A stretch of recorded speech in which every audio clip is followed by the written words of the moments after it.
YouTuber Sunny Yadav arrest పై friend Cherry కొన్ని సంచలన వ్యాఖ్యలు చేశారు. సన్నీకి వీసా రావడంతోనే పాకిస్తాన్ వెళ్లాడు అంటున్నాడు స్నేహితుడు చెర్రీ. సన్నీని దేశద్రోహిగా చిత్రీకరించడం సరికాదంటున్నాడు. నేను సన్నీ కలిసే బైక్ రైడ్ చేసేవాళ్లం అని చెప్తున్నాడు స్నేహితుడు చెర్రీ. విచారణ చేయడంలో తప్పు లేదు, కానీ అరెస్ట్ చేస్తే తల్లిదండ్రులకు సమాచారం ఇవ్వాలి కదా అంటూ ప్రశ్నిస్తున్నాడు. తల్లిదండ్రుల్ని బాధ పెట్టడం ఎంతవరకు కరెక్ట్ అంటున్నాడు సన్నీ స్నేహితుడు చెర్రీ. యూట్యూబర్ సన్నీ యాదవ్ అరెస్ట్ పై ఫ్రెండ్ చెర్రీ కొన్ని సంచలన వ్యాఖ్యలు చేసిన బ్రేకింగ్ న్యూస్ మనం చూస్తున్నాం. సన్నీకి వీసా రావడంతోనే అతడు పాకిస్తాన్ వెళ్లాడని, ఇతర దేశాల్లో ఎలా అయితే ఎక్స్ప్లోర్ చేశాడో అలాగే పాకిస్తాన్ కూడా వెళ్లాడని అంటున్నాడు. సన్నీని దేశద్రోహిగా చిత్రీకరించడం సరికాదని, నేను సన్నీ కలిసే బైక్ రైడింగ్ చేసేవాళ్ళమని చెప్తున్నాడు. విచారణ చేయడంలో తప్పులేదు, కానీ అరెస్ట్ చేస్తే మాత్రం తల్లిదండ్రులకు సమాచారం ఇవ్వాలి కదా, తల్లిదండ్రుల్ని బాధ పెట్టడం ఎంతవరకు కరెక్ట్ అంటున్నాడు చెర్రీ.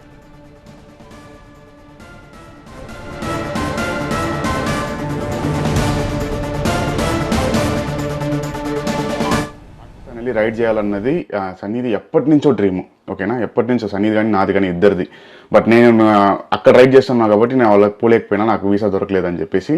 సన్నీకి వీసా దొరికింది, ఎట్లా అట్లా వెళ్ళి రైడ్ చేసేసి వచ్చిండు. ఇప్పుడు రైడ్ చేసి వచ్చిన తర్వాత వీడియోస్ పోస్ట్ చేస్తున్నారు అనమాట. సో ఇట్స్ ఆబ్వియస్ థింగ్, అట్లాంటి కంట్రీస్కి మనం వెళ్ళినప్పుడు, పాకిస్తాన్ కానీ ఆఫ్ఘనిస్తాన్ కానీ ఇటువంటి కంట్రీస్ మనం వెళ్ళినప్పుడు మన ఇంటెలిజెన్స్ నుంచి మనల్ని సిబిఐ కానీ ఎవరన్నా కానీ మనల్ని పిలిచి అడుగుతారనమాట, ఎందుకని వెళ్ళినారు, వాట్స్ ద పర్పస్, ఎట్లా వెళ్ళినారు, ఎట్లా మీకు వీసా దొరికింది, ఇట్లాంటి క్వశ్చన్స్ అన్నీ అడుగుతారనమాట.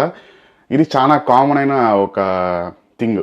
సో వన్స్ వచ్చి అవంతా ఏం లేదని చెప్పి క్లారిఫై అయిన తర్వాత పంపించేస్తారనమాట. మోస్ట్లీ మన ఫోన్లో ఉన్న వాట్సాప్ మెసేజెస్ అన్నీ చెక్ చేస్తారు. ఇట్స్ కొన్ని ఎట్లా చెప్పాలంటే, కొన్ని కంట్రీస్ మనం వెళ్ళినప్పుడు ఖచ్చితంగా ఇటువంటి ఒక ప్రాసెస్ ఉంటుందని చెప్పేసి అన్ని ట్రావెలర్స్కి తెలిసిందే అది. So it's not new. But ఇక్కడ ఏం జరుగుతుందంటే, ఇప్పుడు రీసెంట్ టైమ్స్లో జ్యోతి మల్గోత్రా సమ్వన్, ఆ అమ్మాయి వచ్చి స్పై అని చెప్పేసి దొరికిపోయింది కదా. సో ఆమె వల్ల ఎవరెవరైతే వెళ్ళినారో వాళ్ళ మీద, అందరి మీద ఒక డౌట్ క్రియేట్ అయ్యి దే స్టార్టెడ్ దర్ ఇన్వెస్టిగేషన్ అనమాట. ద థింగ్ ఈస్, వాళ్ళు ప్రాపర్గా వాళ్ళ పేరెంట్స్ కన్నా ఎక్కడ ఉన్నారని చెప్పాలన్నమాట. ఒక వ్యక్తిని తీసుకొని వెళ్ళినప్పుడు వాళ్ళ పేరెంట్స్కి కానీ వాళ్ళకి పక్కన ఉన్న వాళ్ళకి కానీ ఎంత భయపడతారు. ఇట్లాంటి ఒక సినారియోలో వాళ్ళకి ప్రాపర్ ఇన్ఫర్మేషన్స్ పాస్ చేయాలి.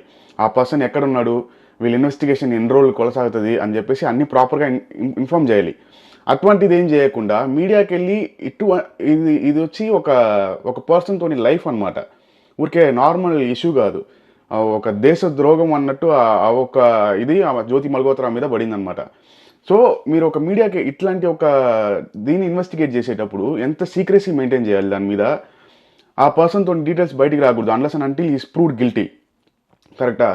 బట్ ఒక పేరెంట్స్కి కూడా ఆయన ఎక్కడున్నాడని చెప్పకుండా ఇప్పటిదాకా పెట్టుకొని మీరు ఇన్వెస్టిగేషన్ చేయండి, ఎవరు చేయొద్దని చెప్పట్లే. బట్ పేరెంట్స్కి తెలియాలి కదా ఆ పర్సన్ ఎట్లున్నాడు, మంచిగా ఉన్నాడా, ఏమవుతుందని చెప్పేసి అది తెలియదు కదా. వాళ్ళకి తెలియకుండా జస్ట్ మీడియాకి వెళ్ళి మేము ఇట్లా అరెస్ట్ చేసినాము, మేము ఇన్వెస్టిగేట్ చేస్తున్నాము అని చెప్పి మీడియాకి చెప్పడం, how is this proper thing actually? So ఏం వాళ్ళు ట్రై చేస్తున్నారని తెలియట్లేదు దీని నుంచి. బట్ ఐఎమ్ రిక్వెస్టింగ్, ఫస్ట్ వాళ్ళ పేరెంట్స్కి ఇన్ఫార్మ్ చేయండి ఆ పర్సన్ ఎక్కడున్నాడో ఎట్లున్నాడో అని చెప్పేసి.